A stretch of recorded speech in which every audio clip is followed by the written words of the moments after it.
Today, I want to talk about SHX once again, but how interestingly enough, it ties into the Federal Reserve, FedNow, and Quant as well. So I have began to talk about SHX a lot, especially as it relates to XLM and XRP, right? And how XLM and XRP are so closely intertwined because of all of the connections and the individuals within those companies, and how it all ties back into the PayPal mafia and all of these financial services, electronic payments guys are very, very influential in key projects in the financial technology end of crypto now. So just on this, we have XRP, XLM, XRP, XLM, and SHX. And then, of course, old Elon Musk as well. It's always interesting how he is tied into so much in regards to technology.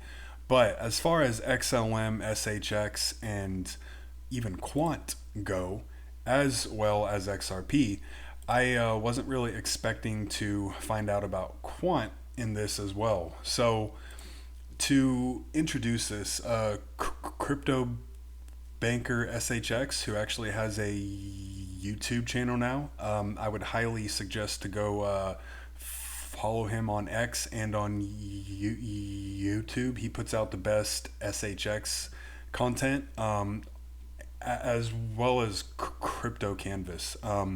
They do a lot of content together, but I can't say STs well, so I'm just gonna mow right over those. But Stronghold, oh hey, wow, it actually works. Stronghold Net, powered by SHX, is just awaiting regulatory clarity. What happened today? Well, we got some regulatory clarity, or at least the beginning of it. Okay, so I will go back here. And has been one of the most cautious crypto projects out there. It is not easily available. There's no futures trading on SHX, which drastically reduces, if not removes, the opportunities for price manipulation. And they are building and acquiring almost in silence. Why? Because it is not a scam. It is real world utility, and it's an attempt to be as compliant as possible in an unregulated world. They have over 100,000 customers, investors, and partnerships, including Ripple and IBM, which is also key here because of the involvement with IBM WorldWire, which runs on XLM, which SHX actually runs with that as well. So I am becoming very sidetracked here, but there's so much information, and their government alliance in FedNow, which really opened my eyes, and I wanted to talk more about that connection and the tangential ones that come out of that. Full integration and compatibility of major blockchains of the future, like XLM, XRP, which are ISO 222 protocol compliant. And they are members of NACHA, which is the North American ACH organization, or whatever it's called, Payments Innovation Alliance, and key members of the Interledger Foundation as well. They are essentially waiting for more regulatory clarity to really be able to put to use the framework that they have created. And So here is an article that they have joined Notch's Payments Innovation Alliance. I'm not really sure when this article actually came out. It doesn't have a date here. I don't know why these things don't have dates on them more often. But in 2021, the ACH payments themselves transacted about 76 trillion. And it is a very large thing. So this is about Nacha itself, which is where there are some other interesting FedNow connections. So Nacha supports users having choices in electronic payments, including instant ones such as FedNow. Let's see if that had anything else in there. Fed. Yeah, so Nacha works with the Federal Reserve as well. More FedNow tie-in, right? Yeah, Nacha and the Federal Reserve. It works cooperatively with the Federal Reserve as the two operators of the modern ACH network. They have been a long-time participant in the Federal Reserve's industry dialogue on improving the U.S. payment system. And that's it on that one. So this was actually probably out of order, but this is a press release about Stronghold Net, which is a quote future-facing ecosystem of products and services championing accessible payments. They seamlessly integrate merchants, technology partners, and other essential contributors. It creates a new paradigm for payment providers and businesses worldwide. Their offerings include card processing, checkout services, ACH transfers, which is where their niche is, virtual payment networks, and more. But Stronghold Net also marks the expansion of their merchant financing program, which now leverages DeFi funded cash advances to provide funding for business projects. They are also ISO 222 protocol compliant. That's not a great way of explaining it, but it empowers businesses to control their finances more effectively and adhere to regulatory compliance. So, as we move on, here is more about SHX and FedNow. 3 of their advisors are from Bancorp, who are listed as a settlement entity on FedNow. So we've got Bancorp, which is actually out of South Dakota, where I spent about 4.5 years of my life. So there are ties to Betsy Cohen, Daniel Cohen, and Frank Mastrangelo. So that's really interesting as well. That's the kind of connections that we see with things like XRP and XLM all of the time, with all of the interconnections to very large industry people who become associated with those projects. So yeah, we have the U.S.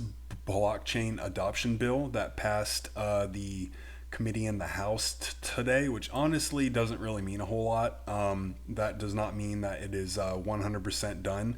In fact, it is far from that. And especially with all of the bad rap that crypto has right now, and as we are moving into an election year in 2024, I don't really know how far this can or will go anytime soon.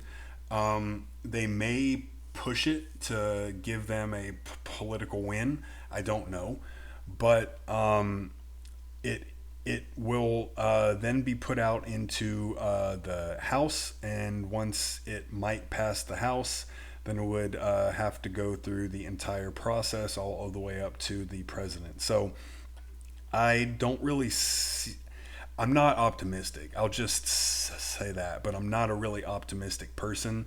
I am pragmatic to a fault. The glass is not half empty. It's not half full. It is just half. So here is a video from Nerdy X that I thought was really interesting. What do you see are some of the problems with financial infrastructure today that maybe we're involved in trying to solve? Sure. Yeah.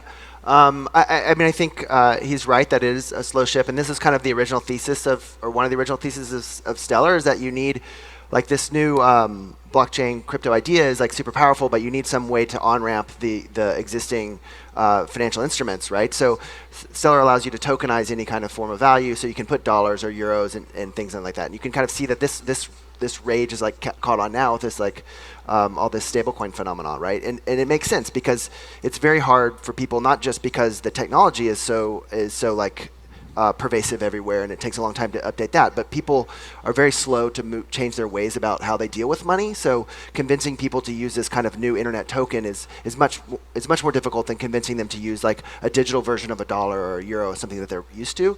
And so the idea is that if we can kind of start to bridge these two worlds, we can move people like slowly towards a better paradigm, right? And so that's kind of what we're shooting at. Like, let people use the traditional things, but in a digital manner, and so they can start to interact with the newer cryptocurrencies or the newer like forms of value and assets that are now possible via like blockchain systems. Now, it's important because the people here are from IBM, Stronghold, Jed McCaleb with XLM, and Michael Warner from the Federal Reserve. And this right here is just another point to make about how interconnected SHX is with the Federal Reserve and FedNow. This is from March 19th of 2019. And then another post from Nerdy X. This is actually a guy that is explaining why WorldWire is so important for XLM. But as we've shown from this map from the XX account, IBM WorldWire is tied directly into XLM and SHX. That's not the right one. It is this one. Stellar provides an amazingly simple way to issue digital assets, which is really paramount to the use and the vision behind the WorldWire system. Stellar provides a good bridge for us between this purely private network and this completely open Wild West network that we know as Bitcoin, where we can actually create a subnetwork, if you will, where we can enforce certain rules on the participants, but not give up the transparency and the openness of having an open network. Global payments, at least in the markets where we're starting, which is small value, retail, remittance payments, this needs to be open. It needs to be transparent because there's thousands of players who could come to the network and add value. The experience of working with Stellar has been really. So the point that he didn't make there yet was about the much more controlled part, which he did kind of explain around here, where these very large financial institutions will have to have very tight rules, and that wouldn't be on a public network. That would probably be on a private network or a public-private one, which would end up as a hybrid, which is probably more sensible for large enterprises. I don't think a lot of financial institutions will do a whole lot on the public end of things, besides maybe very simplistic transaction information, just as transparency and confirmation stuff. But the point is that World Wire, which I actually talk about a lot, is a really big deal. This is a clip that I showed in my last video on SHX, just explaining what the ACH payment is and how every one of us who receives a paycheck from a company is tied into ACH payments. He was explaining that just in one quarter, 18 trillion was actually processed with ACH payments. And if you put that out over 1 year, that would be about 72 trillion. And I believe in 2021, it was actually 76.7 trillion. So there are it is a massive market to get into, and with all of the connections that SHX has, especially with XLM and XRP and IBM and FedNow, it is very well positioned to be able to have a major breakout into that market for electronic processing with crypto. Now here is what I showed at the start. NACHA regulates the Federal Reserve. I don't know how accurate regulates is, but Stronghold joined NACHA's Payments Innovation Alliance. SHX is on the XLM network. IBM is working directly with SHX, who is working with FedNow, which XLM is the only DLT adopted by the U.S. Treasury. I believe that refers to the point that I made in a previous video on XLM, that U.S. Treasury bonds are in a government approved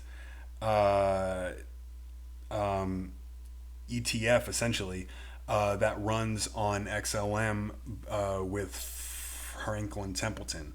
But it all connects back to Quant Project Diia, and I had never heard about this, but it does show some examples of the CEO of Quant, Gilbert Verdian. Diia, I checked into that a bit more.